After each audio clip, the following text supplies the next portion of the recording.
Mcnally Gervan is one of the leading law firms in handling serious injury claims arising from OC Transpo and bus accidents in Ottawa.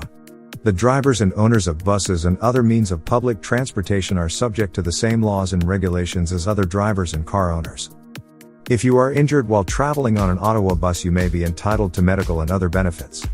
If the bus you were traveling on was involved in a collision with another object such as a vehicle, light post, or barrier wall, you will likely have benefits available to you through the City of Ottawa's insurance coverage. Even if your injuries were not caused as a result of the bus colliding with another object, you may still be entitled to receive compensation for your injuries, including loss of earnings and medical expenses. The lawyers at Mcnally Gervan have represented many people involved in serious bus and OC Transpo accidents, including the 2013 collision between a bus and a via rail commuter train.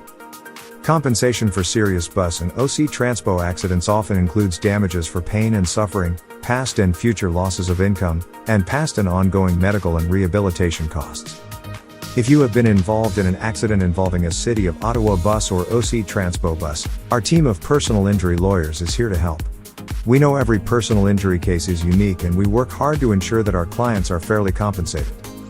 If you are unable to travel to our downtown Ottawa office, one of our lawyers or paralegals can come to meet you at your home or some other convenient location. During the free consultation, we will get to know you and to understand the nature of your injuries, as well as the impact the accident is having on you and your family. The lawyers at Mcnally Gervan LLP understand the system and are here to help accident victims get the support they need and the benefits they deserve.